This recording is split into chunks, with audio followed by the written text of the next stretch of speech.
Do you want to die? I mean, really, how much do you want to die?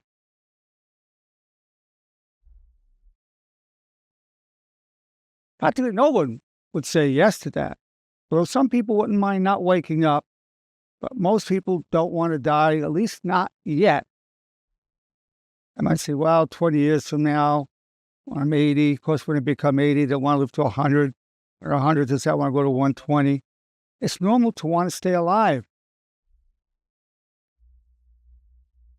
There are situations where people are suicidal, they don't want to live, they want to end the pain of whatever their life's about. Some people are really depressed, they have some thoughts like, well, I'd be better if I wasn't here. But most people, over 90%, 95%, don't want to die at this time. Now, that doesn't mean that you're motivated to be healthy, doesn't mean that you're motivated to live a long life.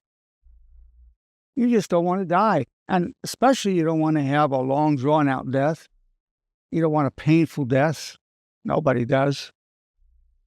We all know people who have had long, drawn-out deaths. So if it's cancer, or after a stroke, staying around but being severely handicapped, maybe not being able to speak.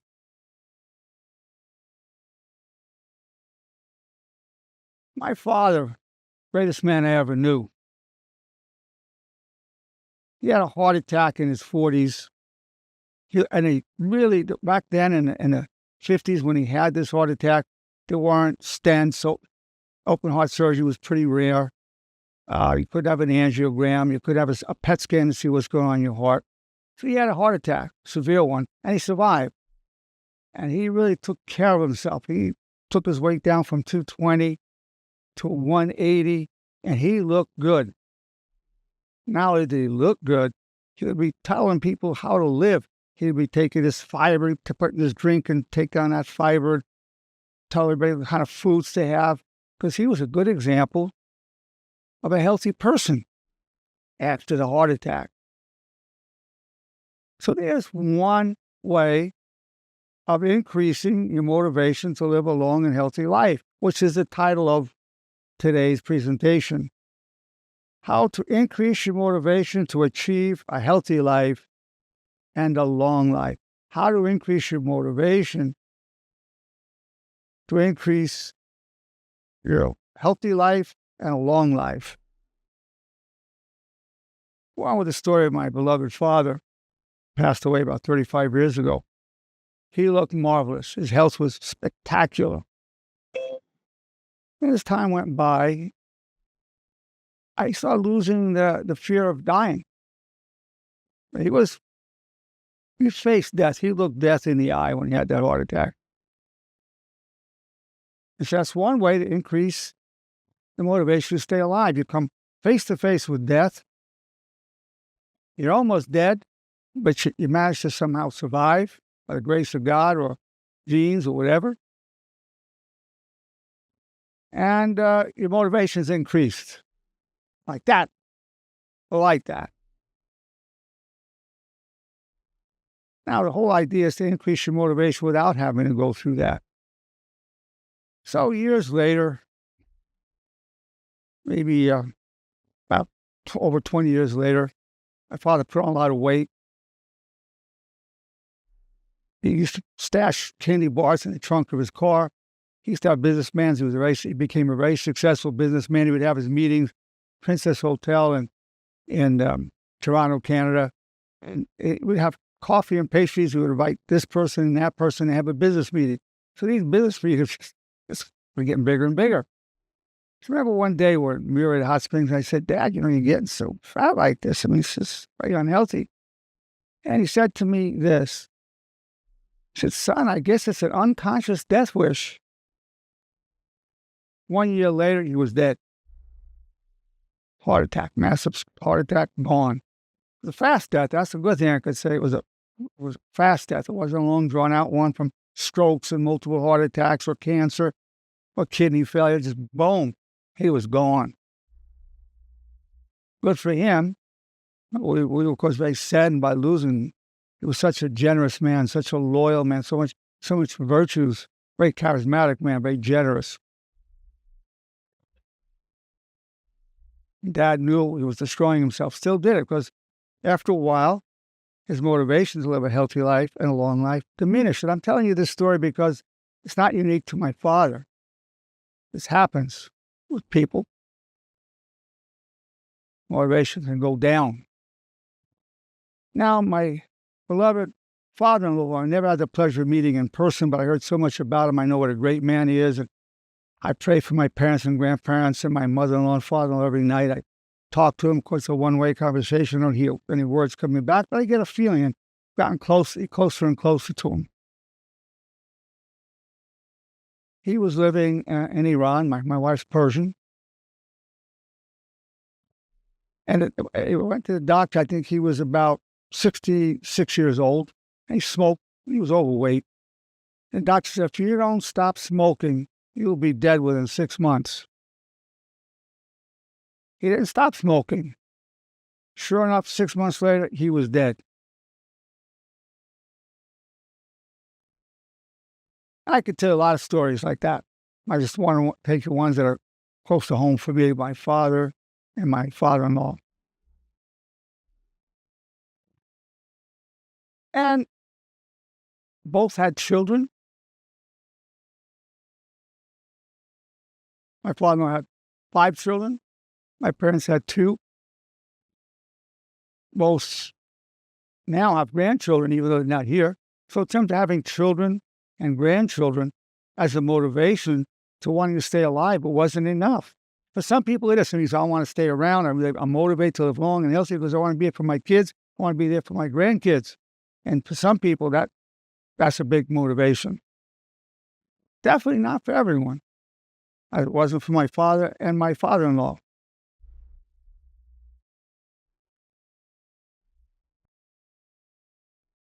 So I have a little poem I wrote about this. I'm going to read that to you. Look to what people do more than to what they say. If they eat the foods of death, do not believe them when they say want a healthy life and a long life. If they're eating foods of death, don't believe them when they say I want a long life. I'll say the actions. If they speak words of anger and of disrespect, do not believe them when they say they want peace. Look at the behaviors. Very often what people say and what they do, not the same. What the person really is motivated towards, look at what they say, look at what they do. Words matter. Words matter a lot. But actions matter more. Seek the way of honor. Speak a little light into the dark caves of whom you think you are. Arise to serve the purpose of your life. Arise to serve the purpose of your life. And that's what today is about. I've performed a study of 241 patients. And questions would be, does your purpose in life involve living with honor? I don't know what I would have statistics to give you on. Does your purpose of living with honor increase your desire to live a long life? Does your purpose of living with honor increase your desire to live a healthy life? Does your purpose of living with honor increase your desire to live a more meaningful and productive life? Those were the 4 questions asked. Now, in the honor therapy approach, we ask, what is the purpose of your life? Every session. Every session. It always comes down to honor and family. It could be honor, health, and family. It could be honor, health, family, and success. It always involves honor and typically family. So honor and family are a pretty stock part of people's purpose. once you start talking to them about their purpose. Now, most people never had anyone ask them, what is the purpose of your life? But in honor therapy that we do in the honor therapy that we do here with nurse practitioner Bert and nurse practitioner Amber and myself, we ask that question every session. Everybody knows the purpose of their life, and in our situation, it involves honor. So here's what we found. We had 241 patients, 126 women, 152 men. The average age was 39. Does your purpose in life involve living with honor? After 4 months, which is 5 sessions, 100% said yes. 100% said yes. Well, we would expect every session we're talking to them about it. Not a surprise. Second question, does your purpose of living with honor increase your desire to live a long life? 96% said yes. That having that purpose of life, of living with honor, makes them want to live a long life. Well, you have to pay close attention to that. 96% of the people, so of 100 people, 4 didn't say yes to that, but 96 said yes. So we know a very powerful way to increase the motivation to achieve a long life and a healthy life. We're going to come to the healthy life right in a moment. So having a purpose for getting up, for living, is very important for wanting to stay. Because there's so much pain in this life, so much disappointment, betrayal, setbacks, failures. So it takes a strong sense of purpose to say, I still want to be here anyway. I want a long life. Because I want to fulfill my purpose in life. I want to fulfill my destiny. Does your purpose of living with honor increase your desire to live a healthy life? A healthy life. This involves proper eating, exercise, getting a good night's sleep, taking care of ourselves. 96% of the people said, yes, my purpose of living with honor increases my desire to live not only a long life, but a healthy life. Of course, healthy life and long life go together. Health span and lifespan go together. So here's the formula of how to increase the motivation. Because although most people don't want to die at this time, they're not really that motivated to live a long life or a healthy life. That's why the average lifespan in America is about 79 years of age. Given the amount of money we spend on disease care in hospitals and medications, it's one of the highest in the world, and our lifespan is not even close to the highest in the world. Does your purpose of living with honor increase your desire to live a more meaningful and productive life? 96% said yes. It increases their desire to live a more meaningful and productive life.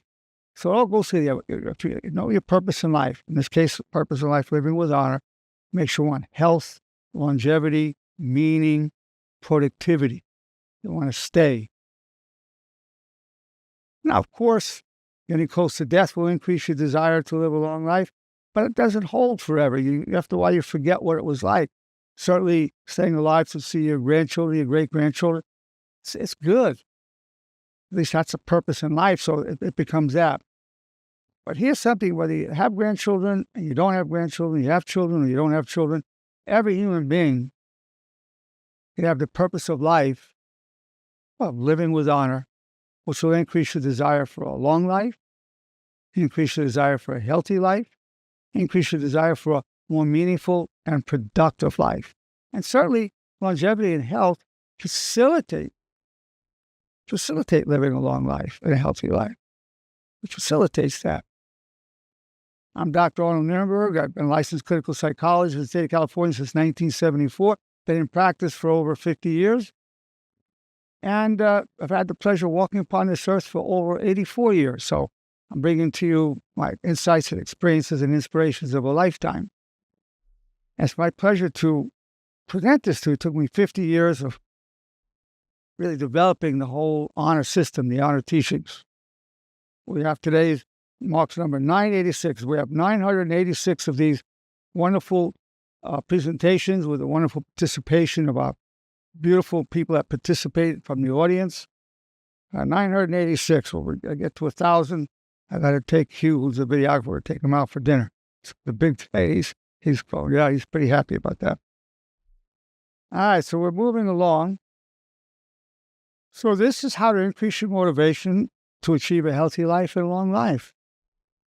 It's very conclusive, and I'm sure the results are not surprising to you. Not going to be a surprise to you, but it's quantified. This is now part of evidence-based approach to therapy, an evidence-based approach to life. Evidence-based approach to life. Now, I want to open this up to our beautiful, wonderful people who are here, our deep people, keeping in mind when you speak up, when you make a comment, and you make a question, that helps everybody here. They feel they're part of a wonderful community and feel less alone or whatever is going on in their lives. So I'll put to you, what are your thoughts about the purpose of living with honor, increasing your desire to live a long life, a healthy life, a life of more meaning and productivity? What are your thoughts about that? Is it a surprise to you? Yes. It's Joanne. Joanne, yes, Joanne. Ever since I started the honor therapy, I've noticed that I am starting to eat better. I have a refrigerator full of berries, and I had greens tonight. I ordered the Duca-Cola, and it's just it makes me... Well, beans, greens, and berries of your Wise Foundation, right. Good going. And what kind of cola? Gouda-Cola. Oh, Gouda-Cola. Oh, the Gouda-Cola. I sound like a variation of Coca-Cola. Gouda-Cola. Yeah, that's very healthy for the brain and the memory. Yeah. Absolutely. And I realized that I'm exercising more, and it started after I started the honor therapy. Well, because you have the purpose. What's your purpose in life? You know what? I want to find a career that gives me meaning. Well, that's a goal, and that's very important. But would you say your purpose in life is to live with honor? Yes, sir. Yeah. Yes, sir. So I don't ever give it up now. I feel too good. Well, that's what I'm telling my patients. When I say to my patients, when you're no longer my patient, you want to keep reciting your 4 commands of honor the rest of your life. And everybody says they want to do that. Because what I'm doing now with my people is not to just help you now, but I'm looking at the trajectory of your whole life. So when you're 95 years old, I want you to be able to say, Dr. Nierenberg, I've led an honorable life, and I have no regrets.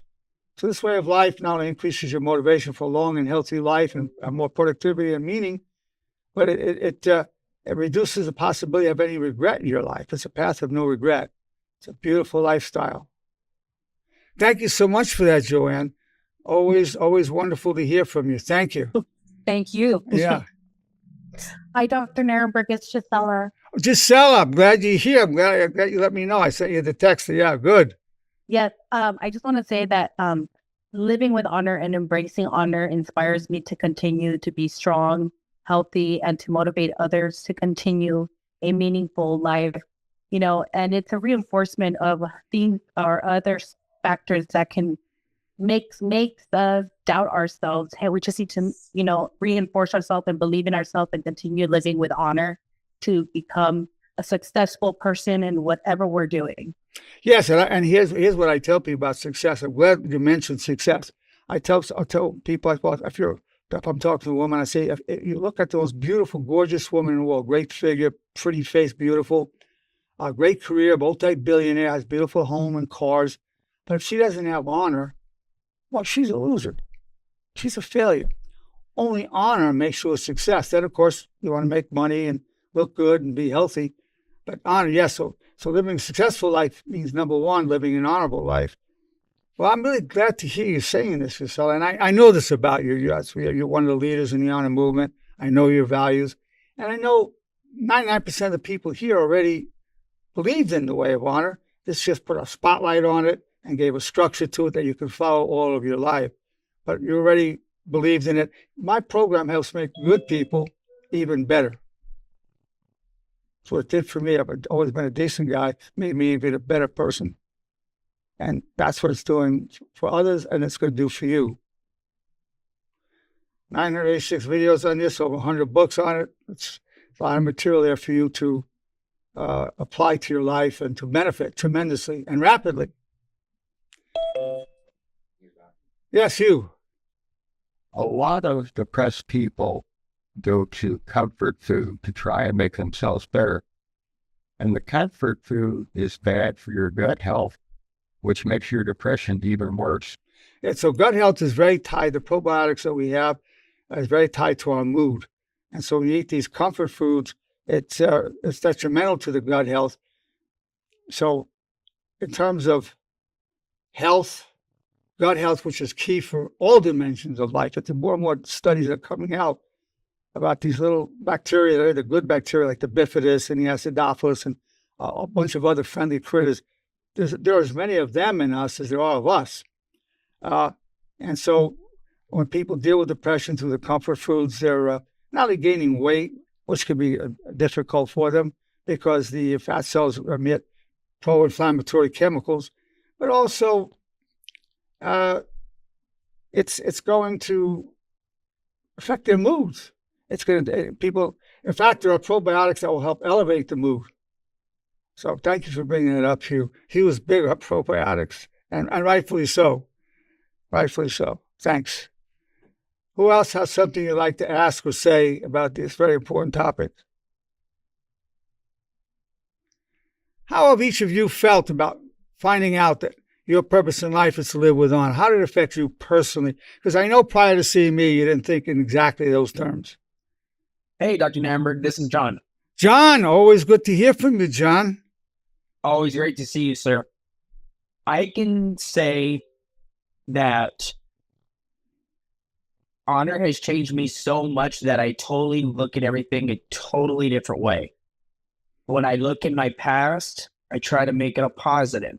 I try not to look towards the negative. I even went out, I got the vitamin B12, the long life.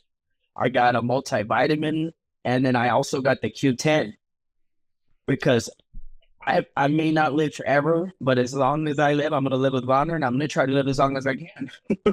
Well, John, that's very important. Because would you say your purpose of living with honor has added fuel to yes. wanting to live a long life, Yes. healthy life? It's even helped me get back into starting to read the Bible more, and starting to feel like before I felt more depressed. Now I'm like, I feel very like, if an honorable person is not, he wouldn't do that. He would do this. Well, you know, So reading I've had to use that. scripture is very healthy for you. Reciting the commands of honor. These are all life-giving words. Reading scripture, whether you're a Christian or whatever religion you are, it's very life-giving. So words give life, and as you follow the way of honor, you seek to always speak. You always ask the question, "What's the most honorable thing to think, say, and do?" Which we call the bridge. Yeah, very good. And I love the videos as well because it's repetitive, and it's like you said, repetitive is, and I can't remember the repetition. Repetition is preparation for application to achieve stabilization. It's a little jingle. Yes, John, absolutely. So, well, I really appreciate. I just want to thank you so much, sir, because it has changed me a lot. Well, it's a privilege knowing you and being a witness to your life. Namberg. Yes, thank you, John. Who's speaking? Repetition, Gisela, repetition makes you achieve sophistication to continue the honor movement. Repetition does what? Repetition makes you achieve sophistication so you can continue sophistication. the honor movement. It does. It does lead to a type of sophistication of thought. It leads to a maturity of thinking. It's very mature, reasonable, rational thoughts will come more often. We still get irrational impulses, whatever. We'll have more rational, reasonable thoughts that will guide our words and our behaviors. And that's sophisticated. That's real maturity. It generates that. It absolutely does. I've seen it myself, and I've seen it in so many of our people. Thank you for saying that, Gisela. Always. And it all You always and come it with an all- unusual angle. Yes. I know it just comes out because I get so inspired by your movement and your teachings, and it's just it's a life changing experience that I go through with the honor movement. Well, your commitment to the movement is very inspiring to me personally, just so you know. And, my hope is you'll always be involved, even when you're not a patient anymore, because you have so much to offer. You're a very creative thinker. You're able to think outside of the box and very creatively at that, very creative person, which is rare. So it's a pleasure to know you and be doing this together. It's an honor to even do this honor movement with you. Thank you, Gisela. Beautiful. Who else would like to say something about how it was for you when you came to realize the purpose of your life was to live with honor? I know you weren't saying that before you met me. I know you weren't doing that.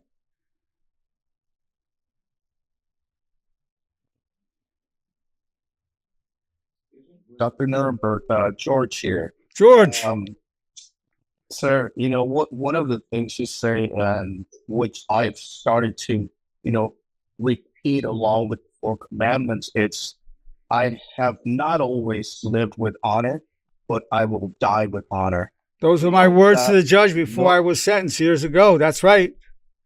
I am new to the, honor therapy, and I can tell you that it has helped me so much. It has actually made me a stronger person, I believe. And, I'm very thankful that I found you. Well, I'm going to tell you something, whether it's by accident or fate, it's hard to say.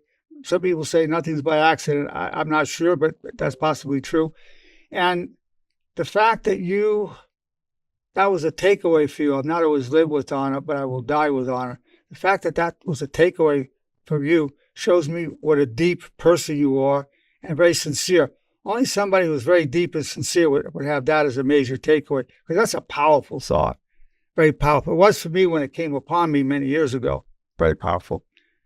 So thank you for that input. Yes. Beautiful. Thank you. Hugh, you were going to say something?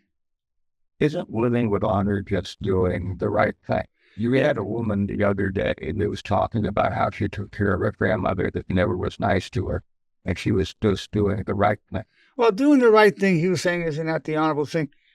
Definitely doing the right thing. We had somebody that was here. We did a movie about her called "I Became the Mother I Never Had," and she had a grandmother that was pretty abusive and never liked her. But when her grandmother was elderly and sick and basically the process of passing away, she took care of her grandmother out of a sense of duty and honor. So doing the right thing is one way to say it. A more powerful way of saying she did the honorable thing, because honor connotes so much more than even just the right thing is good. The honorable thing is a much wider system. The problem is that there's so much really horrible stuff done today in the name of the honor has lost its true meaning. Well, honor, there's many perversions of honor killings, men killing their daughters because they dated somebody outside their religion, whatever. That's why I very deliberately defined honor in this way. Honor is loyalty to your highest constructive values as enshrined in the four commands of honor, while striving to cause no harm physically and emotionally. So that eliminates all the false things that were called honor. People used to get into duels. You insulted me, sir. They slapped a guy in a duel and one of them would be dead. Well, that wasn't the honor. That wasn't an honor duel. That was a duel over ego and pride. So, and some of these things that were called honor were really fanaticism. So we come up at this time in the way of honor, the whole honor teachings, with a definition that I just gave you of what honor is. Very important to clarify the definition. Thank you for that. Thank you. But many words have become jaded. The word love, people have been jaded in the name of love. Even God, the word God, there's so many people that don't want to go to religion because there's been so much hypocrisy in the name of religion. Good religions were founded by perfect teachers, but people are turned off because it's been so misused. So honor is probably less jaded word than most. I found honor was the language of the people, and particularly when I refined it with this definition. And there's a place for people who believe in God and don't believe in God. If they believe in God, they go, God, your wish is my only wish. If they don't believe in God, they say, I seek always to serve my highest values. When I was taking care of Cheryl when she was sick, I wasn't doing it for honor. I was doing it because it's the right thing to do. Well, it's the honorable thing to do. It was out Here again, I think the word to me has been so jaded that's why I'm wondering if this is the right thing to do if you're a decent person. Well, same perversion can happen there. Somebody could say the right thing to do is for me to kill my daughter for dating this thing. It's the right thing to do. Mm-hmm. I'm a decent whatever religion they are. It's the right thing for me to do. It's the right thing for me to kill people who don't believe my religion. It's the right thing to do. So the word right, it could be, it's being misused as well. So That's the thought. yeah, it's a thought, and I'm glad you expressed it. Of course, the honor teachings are so expansive. It's with these 986 videos and over 100 books, there's so many applications that it has, and it connotes so much power to it. Does it carry some baggage? Historically, it does. That's why I clarified it with the definition that I gave it. Thanks for that, Hugh. Very good point. Anybody have any comments on this survey where 100% of people said that the purpose of living with honor, that 100% of people said that living with honor is part of their purpose in life. 96% said it increased their desire for a long life. 96% said it increased their desire for a healthy life. And 96% said it increased their desire to live a more meaningful and productive life. That leads to all that. Any thoughts or comments on the tremendous implications of honor? You gave them a moral compass. So I gave them they have a moral compass, which is absolutely intrinsic to the whole system. It is a moral compass. It's a moral compass consistent with every religion, every constructive philosophy that's ever been. Well, it's been my pleasure to present to you how to increase your motivation to achieve a healthy life and a long life.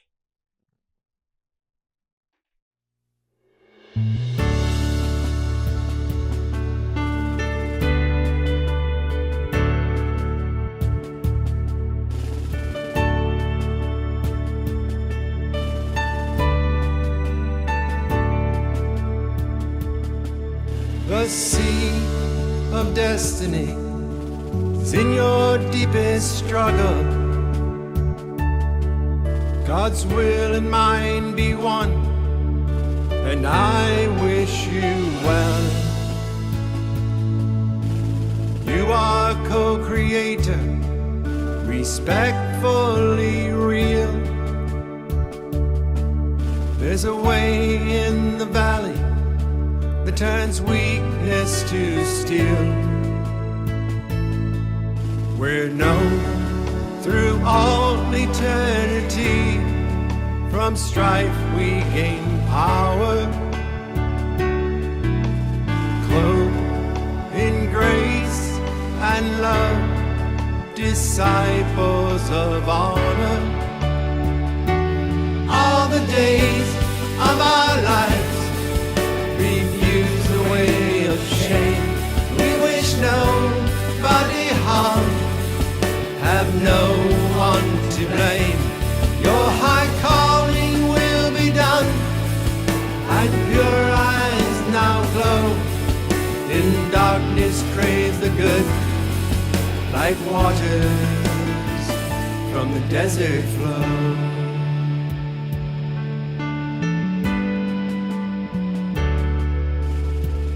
I pledge my love all the days of my life. I pledge my soul to all that is good. I pledge my heart to my brothers and sisters who I join in the light, leave a legacy of honor.